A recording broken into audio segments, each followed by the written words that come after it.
നന്ദി എൻ ദൈവമേ, നന്ദി എൻ യേശുപരാ. ദൈവനാമത്തിന് മഹത്വമുണ്ടാകട്ടെ.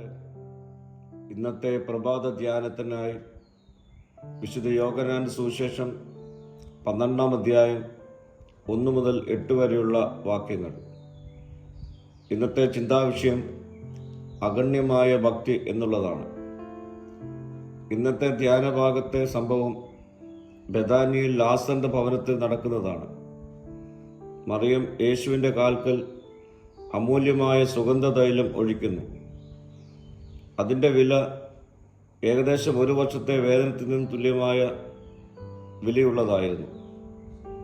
ഇത് സ്നേഹത്തിൽ നിന്നുള്ള മറിയയുടെ ഭക്തിയായിരുന്നു. മറിയ ചെയ്തത് കർത്തവ്യബോധത്തിൽ നിന്നല്ല, സ്നേഹത്തിൽ നിന്നാണ്. സത്യമായ ഭക്തി കണക്കുകൂട്ടലല്ല, ഹൃദയത്തിൽ നിന്നുള്ള സമർപ്പണമാണ്. മറിയം ഏറ്റവും വിലയേറിയതിനെ കർത്താവിന് നൽകുന്നു. അവളുടെ കയ്യിൽ ഉണ്ടായിരുന്ന ഏറ്റവും നല്ലതും വിലയുള്ളതും അവൾ യേശുവിനായി സമർപ്പിക്കുന്നു. യേശുവിന് നാം സമർപ്പിക്കേണ്ടത് ശേഷിച്ചതല്ല, മികച്ചതാണെന്ന് ഈ ഭാഗത്തൂടെ മറിയ നമ്മെ പഠിപ്പിക്കുന്നു. ഇത് ദരിദ്രർക്ക് കൊടുക്കാമായിരുന്നു എന്ന് പറഞ്ഞ് ഈ പ്രവൃത്തിയെ യൂദ വിമർശിക്കുന്നു. എന്നാൽ യേശു മറിയത്തെ സംരക്ഷിക്കുന്നുണ്ട്. യഥാർത്ഥ ഭക്തിക്ക് എപ്പോഴും വിമർശനങ്ങളുണ്ടാകാം. മറിയത്തിൻ്റെ പ്രവൃത്തി ഒരു പ്രവചനപരമായ അർപ്പണമായിരുന്നു.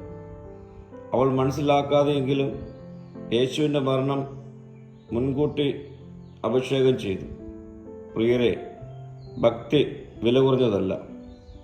സത്യമായ ആരാധനയ്ക്ക് ചിലവിടണം. യേശു കാണുന്നത് ഹൃദയമാണ്, വിലയല്ല. ഇത് ആരാധനയ്ക്ക് ലഭിക്കുന്ന അവസരം നാളെ ലഭിക്കണമെന്നില്ല. അങ്ങനെയെങ്കിൽ സ്നേഹത്തോടെ, ബലിയോടെ, വിമർശനങ്ങളെ മറികടന്ന് യേശുവിനെ മാത്രം മഹത്വപ്പെടുത്തുന്ന ആരാധനയായി നമ്മുടെ ജീവിതത്തെ നമുക്ക് രൂപപ്പെടുത്താം. പ്രാർത്ഥിക്കാം. കർത്താവേ, മറിയയെപ്പോലെ